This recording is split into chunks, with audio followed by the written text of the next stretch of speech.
महेश्वरः गुरुः साक्षात् परं ब्रह्म तस्मै श्री गुरवे नमः।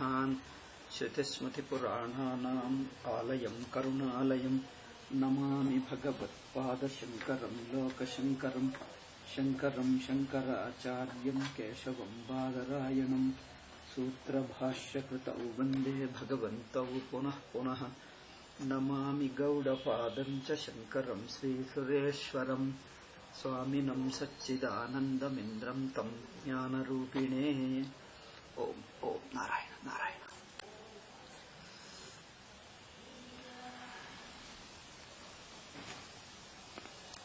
Okay, so Sugama, today is a Sugama day. So the question was, what is Adhyasa? He asked a question, what is Adhyasa? So the purpose of asking this question, as we have stated in the previous class, to know clearly the definition of Adhyasa. Earlier we stated Adhyasa in an outlines in a way, somewhat in a way, just what Bhashyakara told is, presupposing Adhyasa there is a Vyavahara. Vyavahara presupposes a misunderstanding, a mixing of an identity between Atma and Anatma, and also mutually their properties. This is told in general way. Now we want to more details, more accurately, more thoroughly. So therefore he is asking first to define what is Adhyasa. Define what is Adhyasa. So to this question, now we go into Swamiji's commentary. Swamiji says, Adhyasa lakshanam bhuvitsoha prashnaha aha koyam adhyaso nama iti lakshana prashno lakshana akshepava. Now this question, what is Adhyasa? When he puts a question, koyam adhyaso nama iti. What is it? What is this superimposition is? What is this which is called superimposition? I think if you translate accurately, what is this which you are calling as Adhyasa? This is the translation. So this question can mean either question or objection. We Sanskrit we call it either prashnaha or akshepava. He is asking a question. Question means he wants to know. Question simply means a desire to understand. Second question, in English also we say the same thing. Question means you are asking something to want to know. Asking something which you want to know, that is simply a question. Question for understanding something, for clarification. Question means you are challenging it. Objecting it. How can there be such a thing? So here it can mean lakshanam, lakshana prashnova, lakshana akshepova. It can mean a simple question. It can mean an objection, a challenge. How can there be?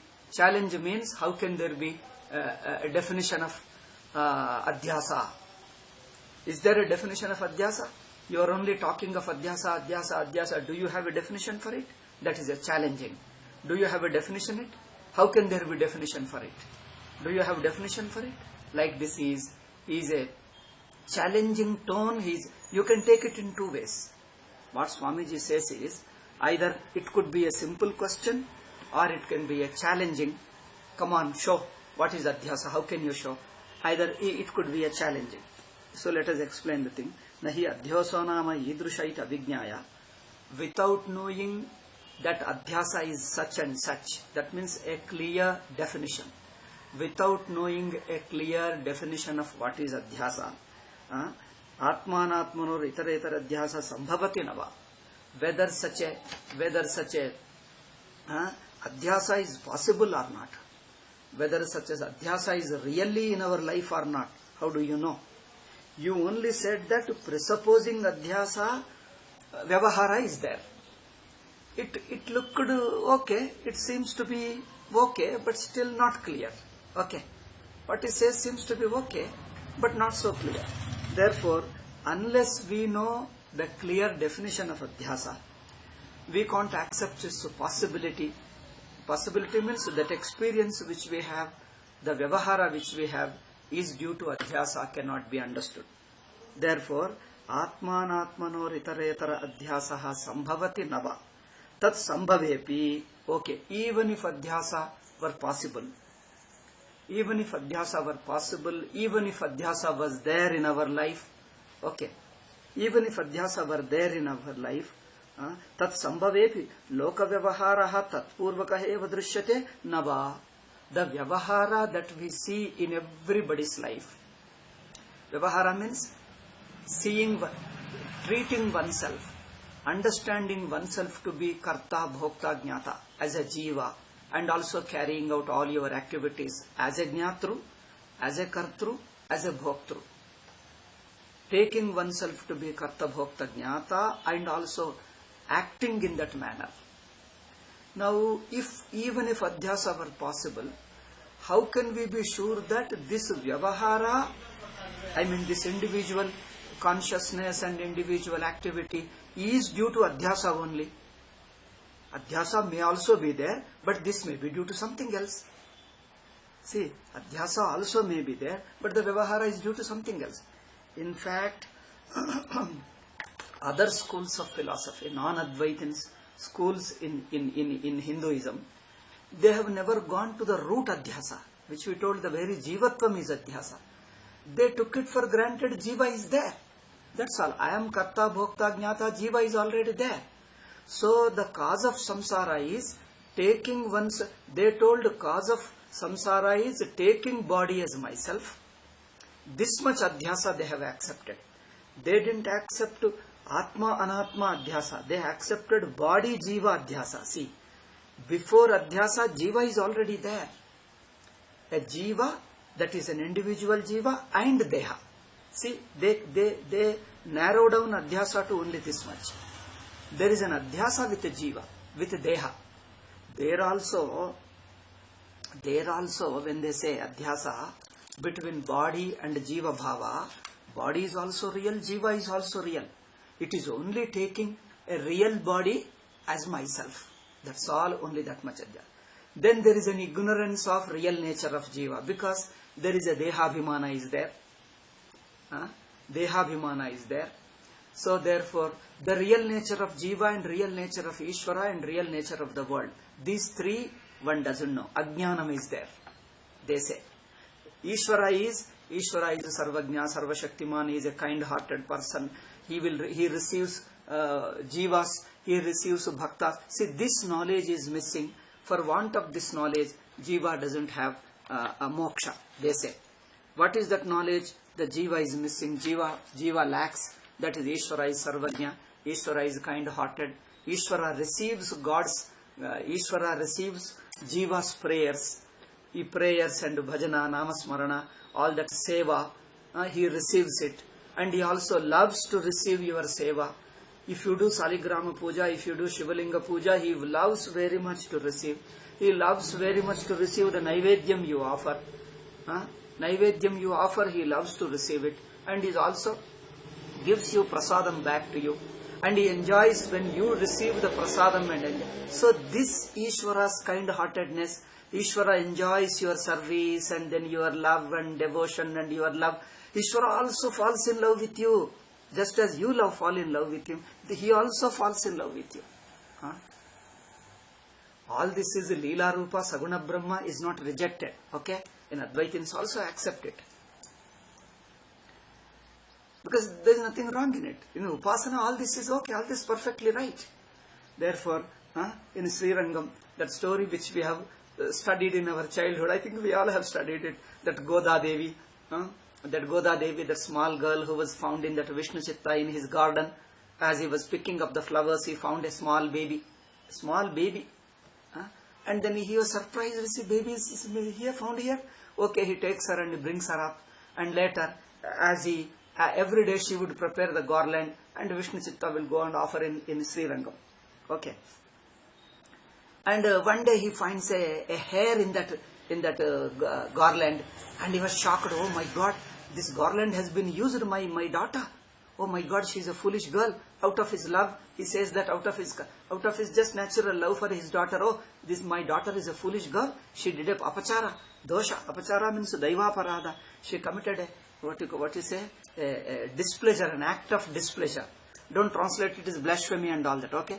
Daivapachara, daivaparada should not be translated as a blasphemy. But the blasphemy is a very, very cruel term. We leave it. Say simply, an act of displeasure committed against Ishvara. Okay?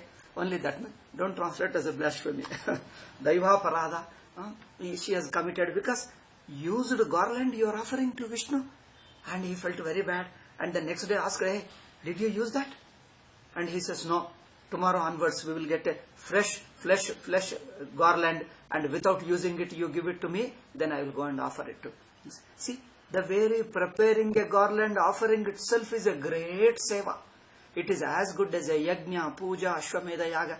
Because bhakti is bhakti. Bhakti is any simple seva also God accepts equally. A simple seva. See, in seva, there is no question of how big is the seva. How many years you do it. It is not how much of money you spend. A small seva can be big, a big can be small. Small or big, both are same. It is not a externally how big is the activity. It is with what love you offer that seva, that is important. Okay? So therefore, if the love is wholehearted and sincere, simply giving a water, one flower is a big seva. Offering one flower, or you clean the floor in the temple, even that is a big seva. Even offer a simple, what you call agarbatti and whatever simple thing, that is a big seva. Arati is also a big seva. God receives it very happily, very lovingly. Because that is Saguna Bhakti.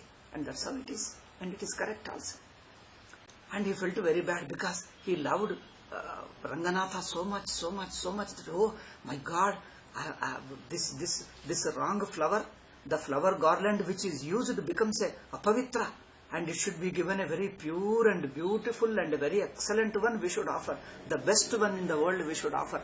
Oh, he felt very aparada. He apologized to Ranganatha sincerely apologized. Oh, my daughter must have committed out of her ignorance. Forgive her. And tomorrow onwards, we will get a fresh and beautiful flowers without anybody's this thing. I shall chide her that she will not commit that mistake again. And you know that?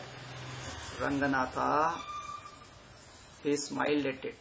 And you know what he told next day? No, I want only such garland.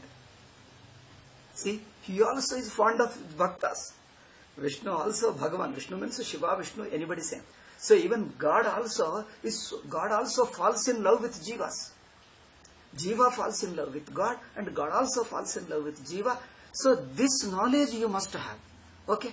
If you don't know this knowledge, how will you fall in love?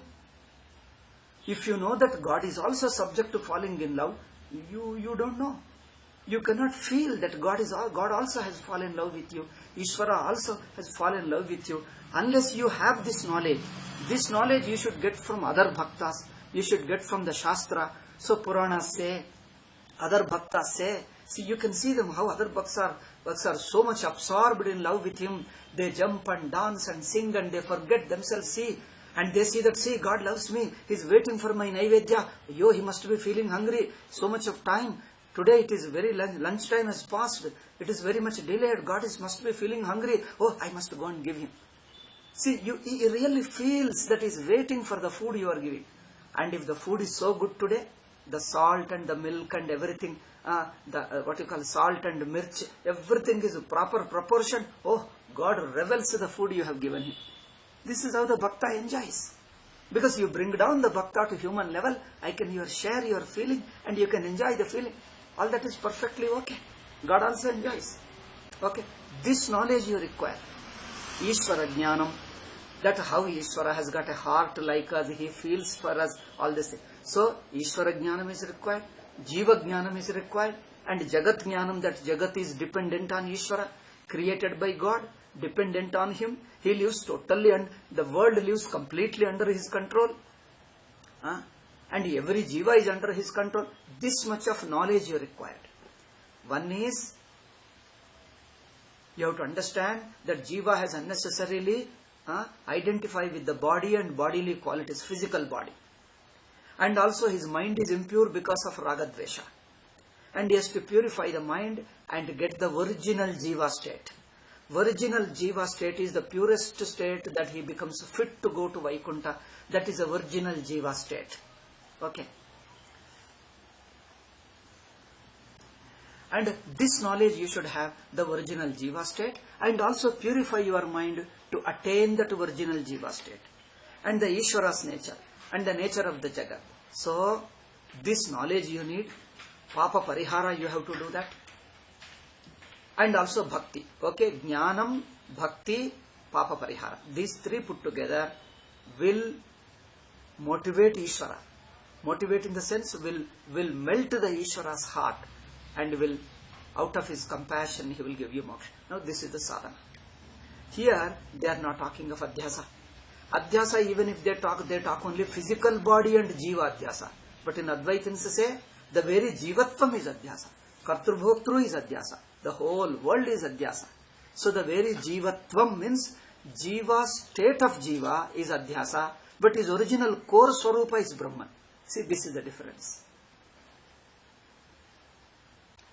Therefore, Adhyasam Paraskritya, they say. Now, how do you know? So, Adhyasa may be there, but Samsara is due to something else. So, in case of all non-Advaitins, Adhyasa is also there. That is, Deha and Jivatva Adhyasa is there. But Vyavahara is due to something else. They say Vyavahara is because Jiva is by nature Vyavahara. Vyavaharika. Vyavaharika means Karta Bhokta. There, Jivatva Vyavahara is not Adhyasa. Jivatvam is natural. Here one small point. Vivekananda I criticized, but I tell you I appreciate many good points also. Okay? Criticize means out of our respect for him, out of our love for him, a certain points which have become irrelevant to this time. I just told that don't go by the person blindly. A few points have become outdated. Certain points he told in a different context, therefore we have to edit them, we have to correct them. But this point is beautiful. He was a man of Samanvaya. Samanvaya means by harmonizing all the various schools in Hinduism. He wanted unity of Hinduism. Dvaita, Advaita, Vishishta, Advaita. How do you do Samanvayam? See, many people tried. Advaita, Dvaita, Vishishta, Advaita. Ultimate truth, Dvaitins say Jiva Ishvara is separate. Vishishta Advaitins say Jiva Jagat are part of Ishvara. Part means they are Deha of Ishvara. Ishvara is Atma. Deha Jiva and Jagat is only a Deha of him, and he is an Atma. In a way we can say roughly, he is a part and he is a whole. Technically may be different, but roughly we will take it this way. Broadly. Then Advaitins say, Jiva in his essential nature, in his apparent nature is different. Apparent nature, the concept of duality and Vishishta Advaita applies. See, the Advaitins don't reject Dvaita Vishishta Advaita. Dvaita Vishishta Advaita is relevant, is true at one level. See, this is one thing Advaitins also should know. The Advaita students also should know.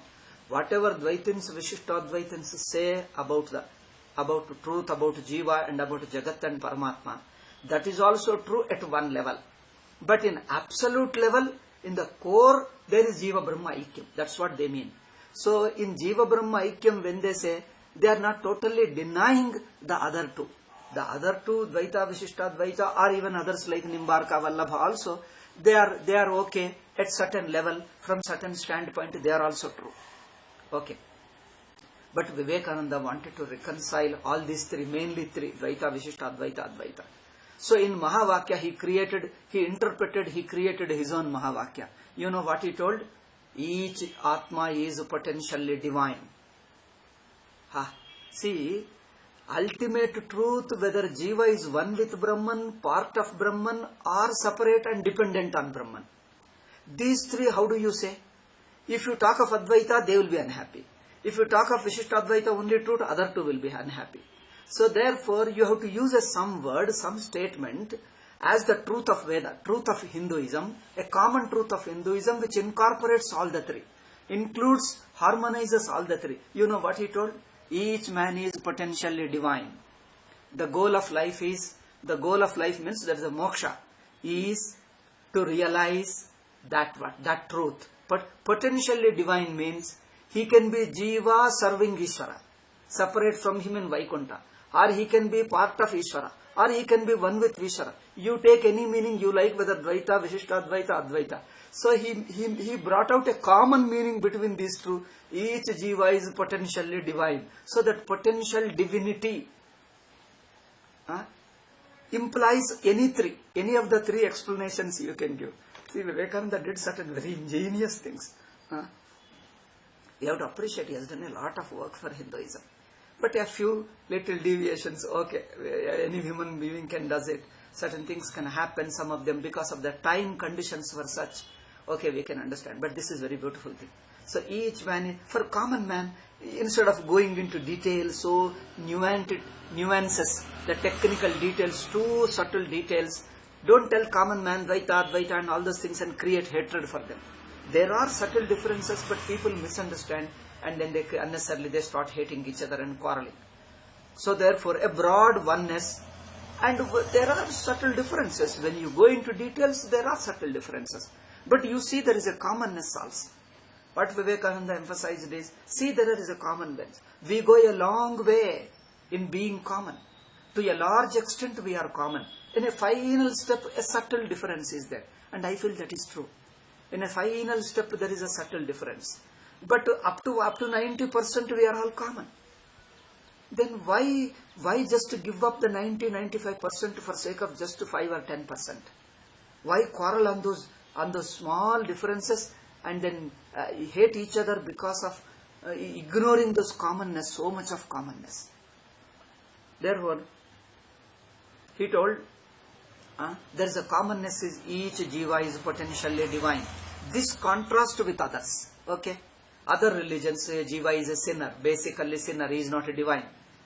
See, in that explanation he tried to unite various schools of Hindus and also show the contrast and throw other fellows away. Away means you can't include them, they are outside. Because they say jiva is essentially sinner. He can't but sin. He has to be sinner, he can't but be sinner, and he will remain sinner. That's all. See the total contrast. He says each jiva is potentially divine, and the goal of life is manifest that divinity. Now again, regarding the sadhana, there is a quarrel. Advaitins say bhakti is the final, jnana is the final, and bhakti also is a part of it, and karma yoga, all of them are part of it. Or in other way, same jnana is a bhakti, jnana type of bhakti they call it. They don't underestimate bhakti. Bhakti is a simple upasana type, bhakti is a jnana type. They have got Advaitins interpret bhakti in two ways. Bhakti is a simple love for Ishvara. And that love for Ishvara can be upasana, love for Ishvara be jnanam. That Advaita jnanam is also bhakti they call. Because this bhakti is not intellectual bhakti. In bhakti, you directly feel that level of knowledge. So that jnanam is an intuitive jnanam. Intuitive jnanam means it is touching your heart. Therefore, jnanam is also bhakti. So Advaitins, when the Advaitins say jnana bhakti, they don't put it opposite. Okay, jnana bhakti are not opposite in Advaitins. So bhakti is common. So in bhakti there can be two levels. One is saguna bhakti, another is nirguna bhakti. Bhakti is common to both. Therefore, they say bhakti is synonymous to jnanam and also upasana. Bhakti is also upasana. They say bhakti. In this sense they take it. Now, as some people say, oh, Advaitins are not bhaktas, they are only jnani. If you read Shankara, you don't find this kind of opposing it too. You find Shankara includes bhakti all the time. In jnanam also he calls bhakti, and sagunopasana also he calls bhakti. Bhakti two types. One is sagunopasana, another is nirguna tattva vichara. Tattva jnanam also he calls it bhakti, because his jnanam is not intellectual jnanam. It is not a theoretical jnanam. It is directly an experience which melts away your individuality, melts away your ego. Then naturally that jnanam can be bhakti alone. It can't be opposite to, it can't be separate from bhakti. Okay?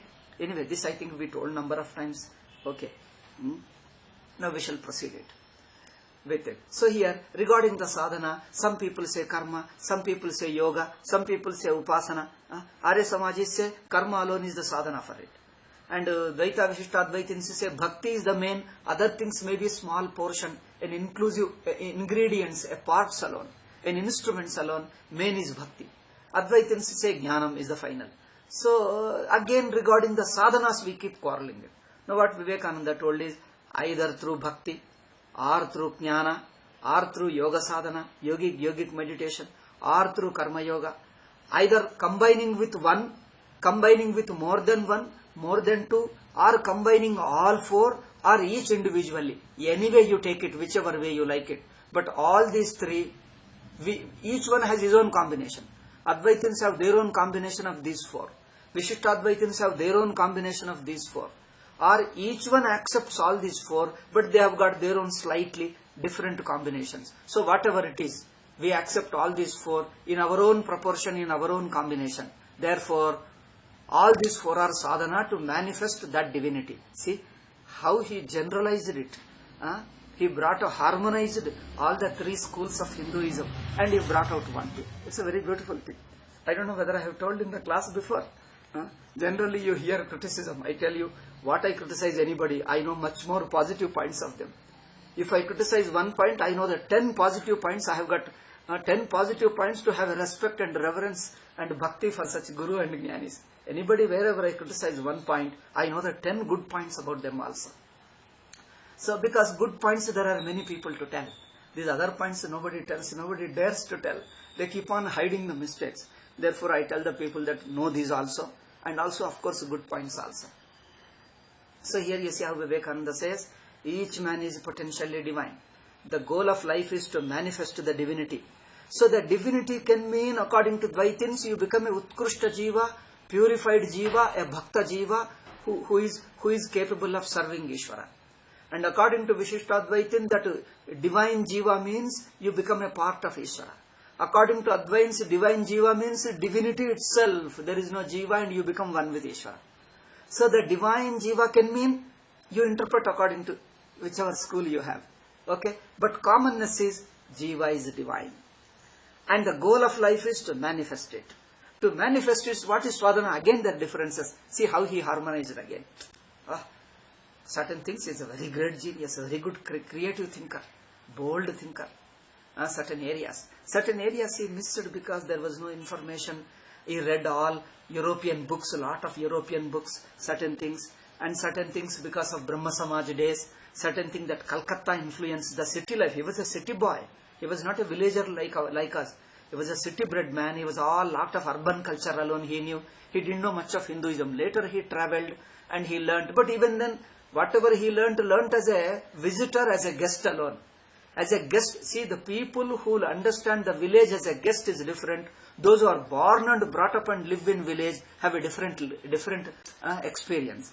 Anyway, but even then he tried to understand very much compared to many other fellows. His understanding of Hinduism is much better compared to many of his contemporaries. Okay, so in these things, therefore there were a few urban based a few misunderstandings which are unintentional and innocent misunderstanding. We can edit them. We need not be stubborn about them. We can just edit them and add some more thing. But this point, you see how beautifully he touched it. Each man is potentially divine. I think I got memorized them. I read a few times, they got memorized. Each man is potentially divine. The goal of life is to manifest the divinity either by karma yoga or by Ashtanga Raja yoga or by bhakti yoga or by jnana yoga. Any one of them or two of them or more of them or all of them. You combine in your own way, in whatever you way. This is the bare crux of Hinduism. Here nobody can reject it. All Hindus equally accept it. So all are united in this principle. Even now, Ramakrishna Math people say, this is Vivekananda's Mahavakya. They say he harmonized Hinduism, and it is true, it's a very beautiful expression. But in spite of that, people don't leave the quarrel. I don't know why. He still keep quarreling it. I don't know. I don't know how to convince the Hindus. So here, okay. So they talk of Jnanam of Ishvara. They also say Ishvara has got a lot of Papa. Papa is there, but doesn't mean Papa is his very nature. He is not essentially sinner. See, they say he is essentially sinner, and he can never be removed of the sin. That is what their religions say. But here there is no essential sinner. Sin is one part you have acquired due to Purva karma. And that also sin is acquired. It is not inherited. It is not your core of your nature. They say sin is the core of Atma. We say sin is not the Papa. Papa is not core of the Atma. Papa is acquired by abusing your free will. A Jiva acquires Papa and Punya. Jiva by doing karma, he gains Punya and Papa. But as he acquires Papa, he can acquire Punya also. The same willpower, the same Kartrutvam. Jiva has got Kartrutvam, that is will. He has got a freedom of choice. By using the freedom of choice, that is Kartrutvam, or the will, free will, by using the free will, he can acquire Punyam, he can acquire Papam. And that Punyam Papam is in different proportion in different Jivas. So, for them there is only Papam, there is no Punyam. And that Papam is not acquired, it is inherited. See the contrast. And for us it is not acquired, it is acquired, not inherited. Okay? Each Jiva acquired this Punya Papa in his previous Janmas. Okay? Because he has got a free will and he does it. And this Punya, and not only Papa and Punya. And the Punya Papa proportion changes from person to person. Some people are highly advanced Jivas, highly advanced Sadhakas. Papa is very little, there is a high lot of Punya. And there are medium Jivas, they have got a Punya Papa is equal proportion. Nearly equal, let us say. And some Jivas like animals, and see, Urdhvam Gachanti, Punyastaha Adho Gachanti Tamasaha. Urdhvam Gachanti Sattvastaha Adho Gachanti Tamasaha. Our Shastras say, Manusmriti, Bhagavad Gita, Puranas and all, those who have got Punya is more and Papa proportion is less, they will go to higher lokas, like Pitraloka, Sargaloka, Brahmaloka and all. And those who have got more Papa and less Punya, according to again the different degrees of Papa, then you will go to the lower lokas and animal life and etc. Where the Punya Papa is almost means a nearly equal, there again is a difference. You will get a Manusya Janma, where Punya Papa is nearly common, nearly equal. There also again in Manusya Janma, there are some people having within the Manusya range, within the Manusya Janma range, some people have little more Punya, some people have little less Punya. See, the Punya Papa proportion varies. And each Jiva consists of both Punya Papa, is in possess of both Punya Papa. Therefore it is a total contrast with them. This Hindus should understand. All religions are same is utter foolishness. Never say that. Okay? So, they say Papa. Papa alone is there is no Punyam. And Papa is inherited, not acquired.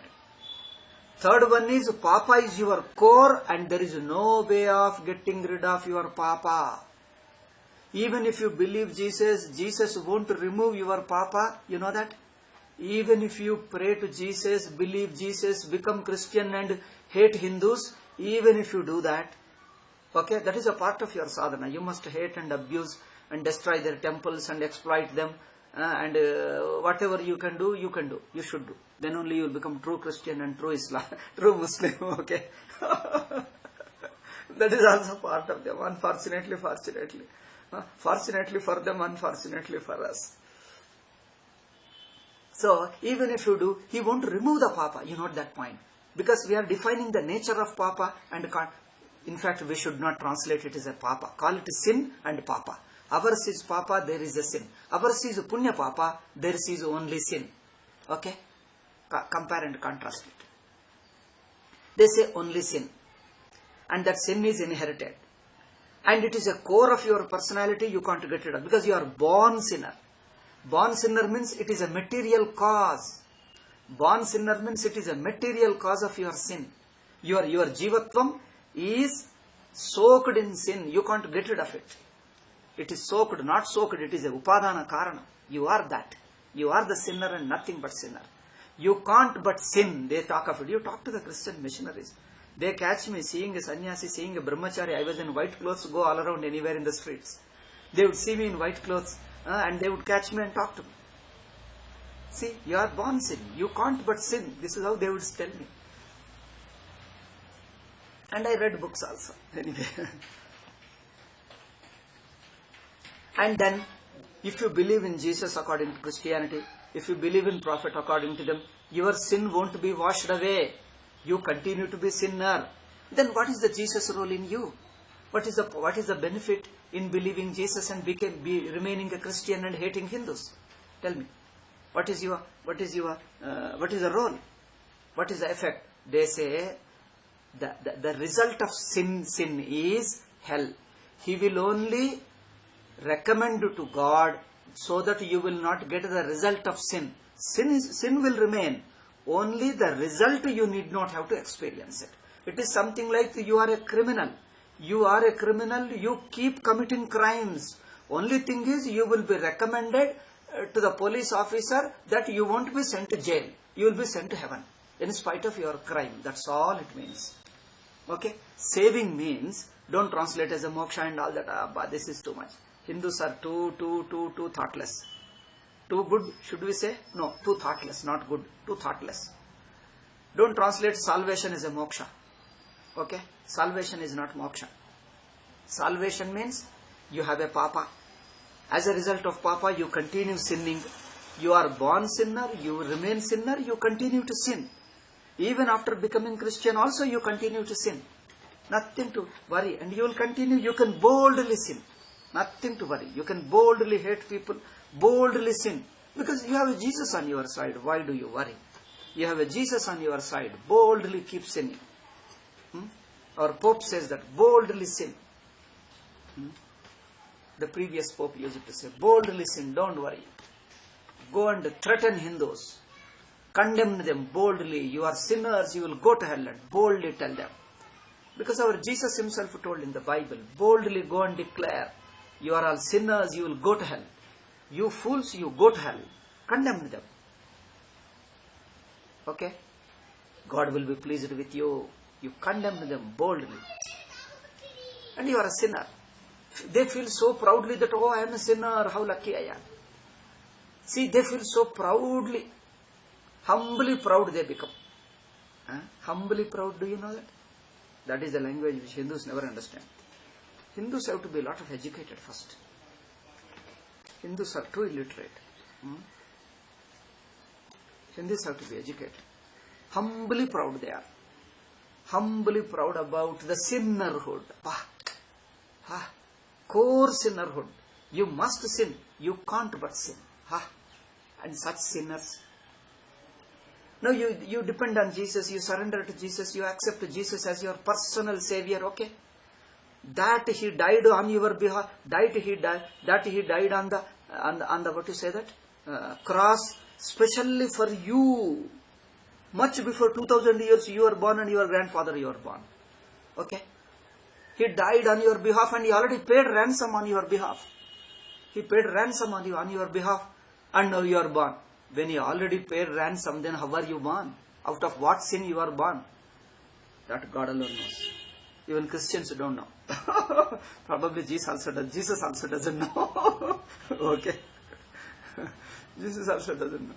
Anyway, you are born because in spite of paying ransom on your behalf, you are born. And now once you are born, of which sin you are born? Don't ask us. God's word, you are not supposed to ask such question.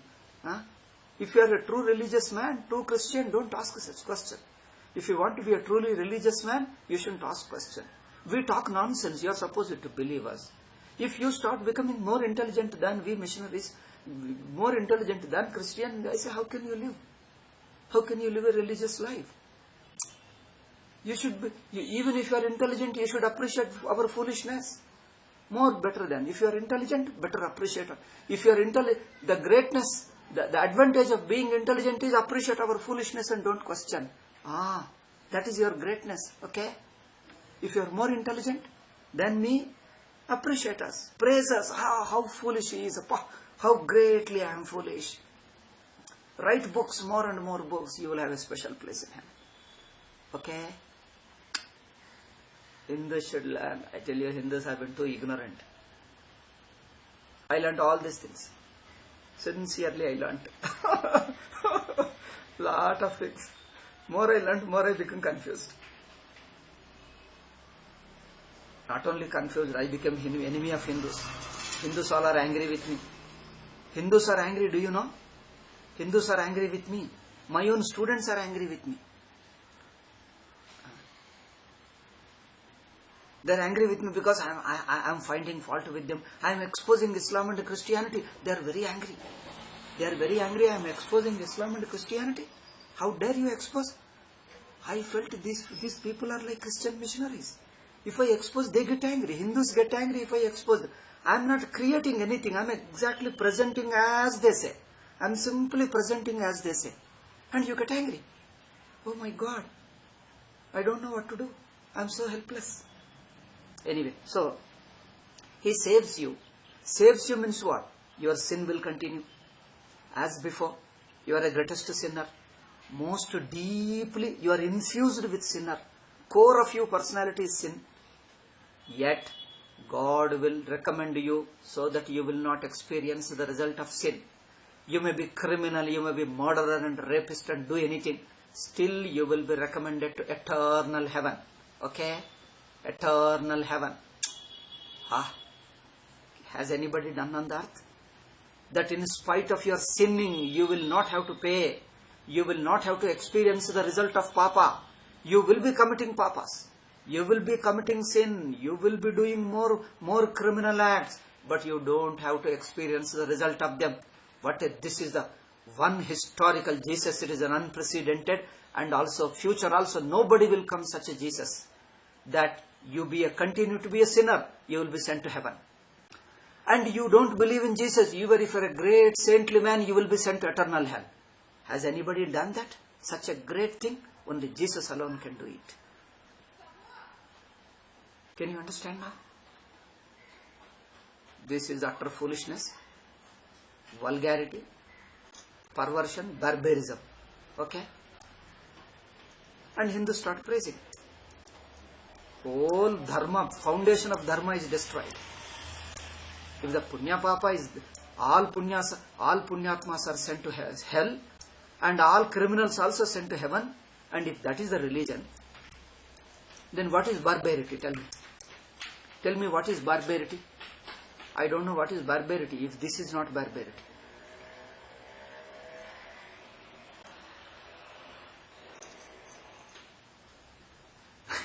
Okay? You become wiser by studying them. You listen to them, they will teach you a lot. They will teach you a lot. Listen to them. Read their books. But don't impose your Hinduism. That's the only foolishness. Don't impose. You set aside all your Hinduism and just listen to them what they say. Read their books. Okay. So they say, here there is no concept of adhyasa. Now you see, even in our non-Advaita traditions also, Papa is committed by Jiva. Jiva, abuse of free will. Paropakara punyaya papaya parapedanam. Any Jiva, any living being, any human being, if you hurt, any living being, any animal, any plant, if you hurt them unnecessarily, that is a Papa. You do good to them by love and care. Even if you are an atheist, to do good to them, you have got a punyam. What a beautiful Hindu religion. Can you imagine? Even Jesus cannot dream of Hinduism. Such a great Hinduism. He is unfit to learn Hinduism. Such asura he is. And you call Hinduism equal to that asuric Jesus? A simple, common sense also, you cannot find fault even from common sense. No religion, no mystic, no logic, no atheist, no common sense can find fault with Hinduism. Anybody can see there is only excellent, great depth, great beauty, great clarity. Whether it's a social angle, religious angle, spiritual angle, mystic angle, logical angle, any angle you question, it is perfectly right. You should be great man to be born, great saint to be born a Hindu. And that you leave out and talk nonsense. You equate your greatness with this barbarism. You equate you Hindu with this barbarism. Papa is a committed one, committed by Jiva. And that too, committing papas also, acquiring papas also limited, proportionate, proportion changes from person to person. Each person must have come. There also the intensity of papa changes, you know that? Intensity papa changes. Sometimes the same papa, you do it unconsciously. Unconsciously when you do it and later you regret it, there is no much papa. Hardly, minutely there is a papa. There is a slip of tongue, you committed it, not intention. Or sometimes in a fit of anger you committed, there is a minor papa.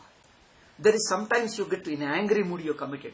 Sometimes there is a premeditated crime and continuously you meditate and you become terribly angry and committed. That is the greatest papa. See, even there is an intensity of papa. Phalam differs it. Can Bible understand? Can Jesus understand this thing? Let him be born first as a human being. Then later think of it. They are still in animal janma. Okay. They are all still in animal janma. Let them be human janma. First let them be born as a human. Then I tell you, they are less than our Shudra, less than our Chandalas. Our Chandalas are much more mature, advanced Punyatmas.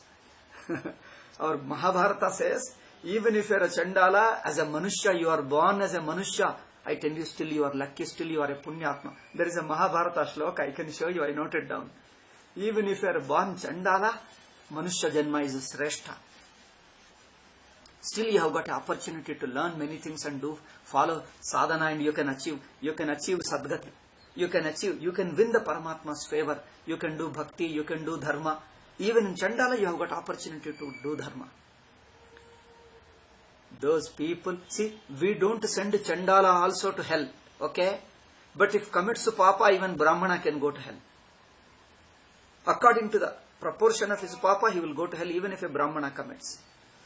But even if a Chandala, he need not be, he is not destined, he is not destined to hell. But they say, even the greatest saintly people of other religions are destined to hell, eternal hell. The greatest saints of Hinduism or other religions, all are destined to eternal hell. Which barbarian will do? I think even barbarians won't do. They are worse than barbarians.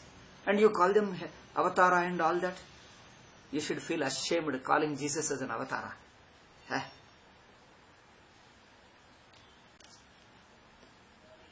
You only have to lose your Hindu wisdom to be able to talk nonsense like that. Okay? Because you listen to this thing. If you listen to my all these talks, you will become clear.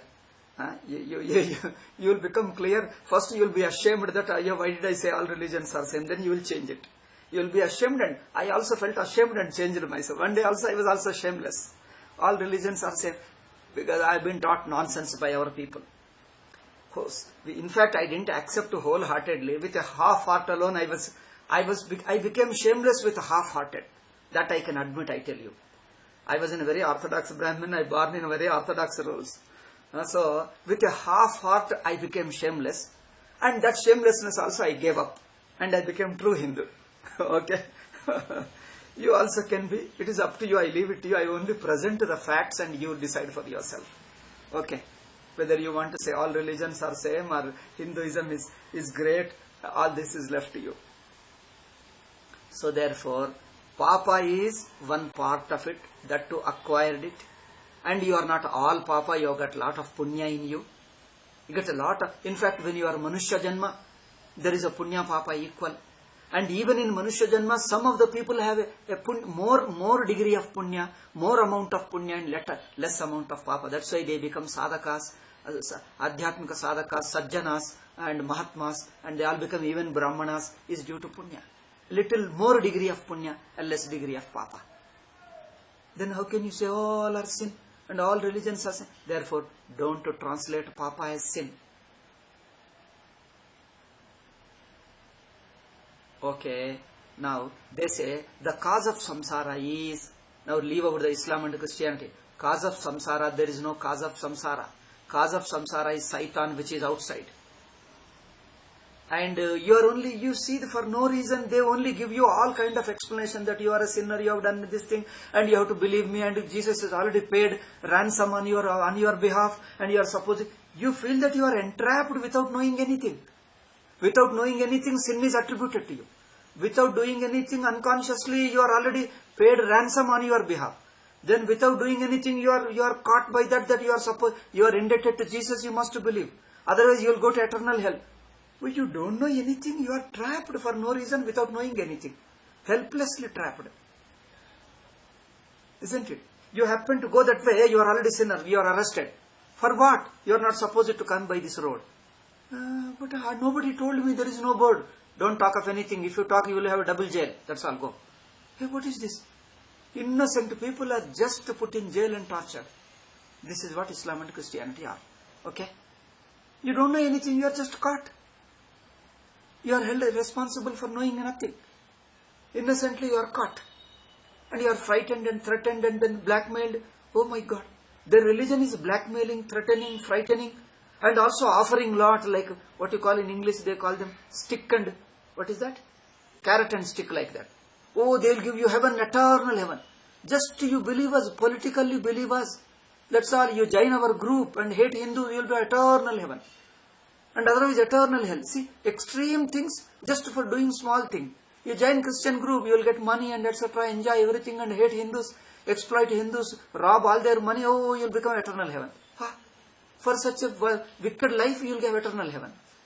And by doing hard life and all tapas, etc., you will go to eternal hell.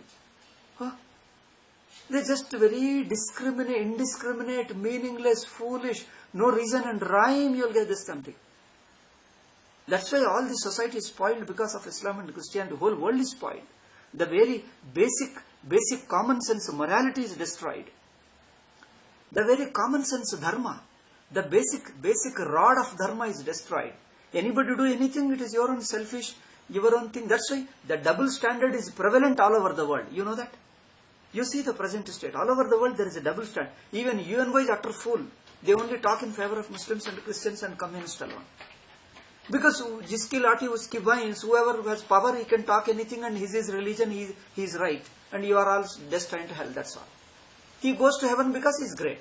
He decided that because he decided. You decide that you are heaven bound and they decide that you are hell bound. That's all. He decided, you are supposed to accept. No reason and no rhyme. Don't accept anything. No reason, no rhyme. Because it is God's wish. He does as he likes it. He does as he likes. What is this? No reason, no rhyme, nothing. No common sense. Just to do as he likes it. This is the core. This is the basis of double standard we are living all over the world. All over the world, double standard. Hindus are much more victims of these double standards. The reason is these barbaric religions. The double standard is the core of this religion, core of these two prophets and two prophets. That is a one prophet and one is a son, only son. And core is that Jehovah, that so-called God and Allah. In the core, this kind of double standard. Hindus are unable to understand. They are only thinking, oh, we must have committed a lot of papa because, not due to your papa, due to these barbarians. And you say, we must have committed the papa, therefore we are subjected to this double standard. Hindus are still thinking of their own papa. I admit there is a papa. The papa is, all religions are same. The papa is that you have voted for, after 47 you have voted for these barbarians, anti-Hindus. These are the two papas you have committed. One is calling all religions are same. Second, you have voted for these fellows who openly declared that they are your enemies. If there is any papa, these are the two papas. If you correct this papa, you will become a sane man. Okay? And the papa phalam you have to experience for some more time. Because you have to defeat those forces and become strong in the international level. Then you will get back that the double standard will go away. The victimhood of double standard will go away. Okay? People say, oh, we must have committed one papa. Yes, you have committed, I understand.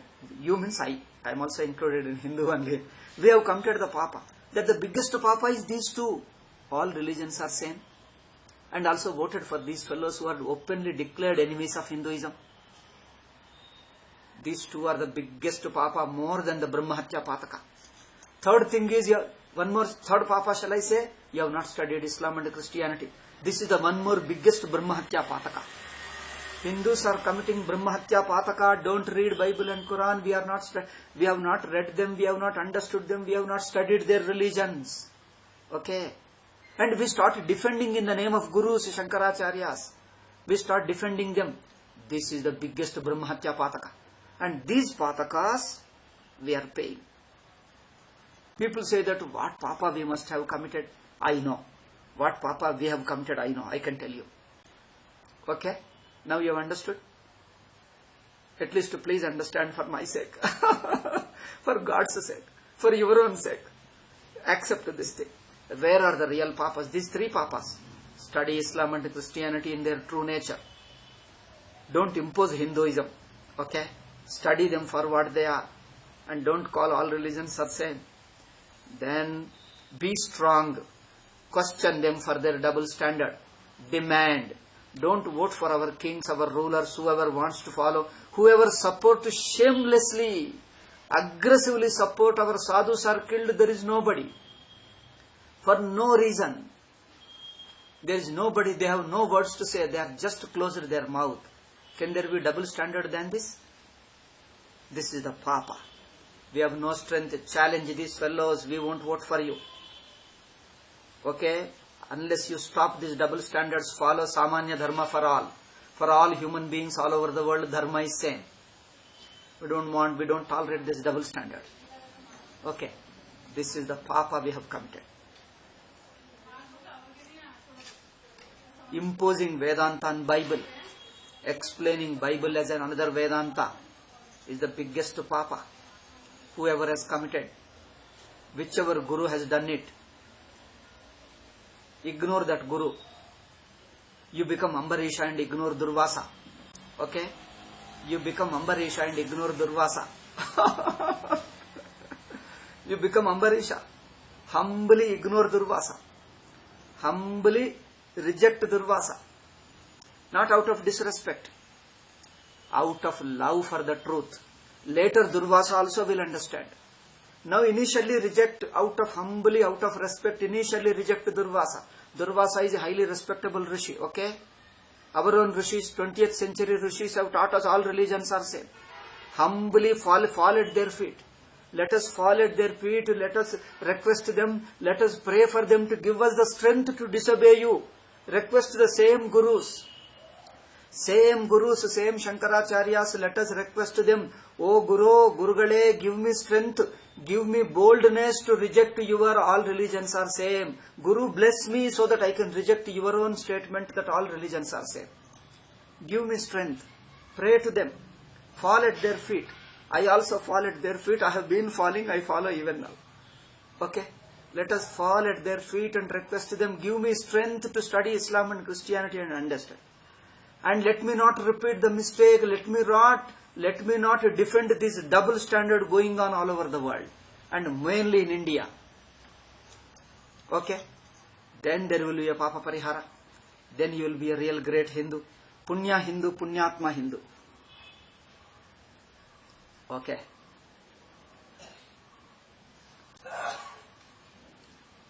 I think my Vedanta is a different Vedanta. Okay? Practical Vedanta, which Vivekananda used the name Practical Vedanta. I feel my Vedanta is more practical than Vivekananda's Vedanta. Okay. Okay. So there are 2 to 3 minutes to conclude it, I'll tell you. So therefore, Papa is a tentative karanam for a limited thing. What is that? You may get a bad janma, you may get animal janma due to Papa so that you won't be able to follow Adhyatmika sadhana. Or even in Manushya janma, you are so worldly minded, you are in a wrong atmosphere that you won't be able to follow Adhyatmika sadhana. So Papa will only restrict your Papa will give you certain disadvantage. It doesn't mean you are totally Papatma. Okay. Therefore, Papa will only give you certain disadvantage, only that much. Ajnanam, of course you have to learn Jnanam. And Adhyasa is the real cause. They told Adhyasa is partial Adhyasa. Non-Advaitins told partial Adhyasa, a limited Papa and Ajnanam. And Abhakti, absence of Bhakti. These 4 are the Karanam for Samsara. Our non-Advaitins told. Advaitins told, other things are okay. Purification you need to do. You have to give up the Papa. You have to get a good Janma. You have to have little Jnana of Ishvara Saguna Brahma. You have to do little Upasana. Bhakti also is good, which purifies your heart, which makes your mind much more pure. But these are all preparatory steps. What non-Advaitins told as a samsara karanam, they are all necessary as a preparation. But the root cause of samsara is adhyasa. Ultimate adhyasa is Atmanatmanor adhyasa. That is the ultimate. Now you see the contrast between non-Advaitins and Advaitins. Okay. This adhyasa will continue in the next class. Okay. Tomorrow will be Vishuddha Vedanta Sara, and day after tomorrow again Sugama will continue. Om Shanti शांति शांति। हरि ओम श्री गुरुभ्यो नमः। हरि ओम।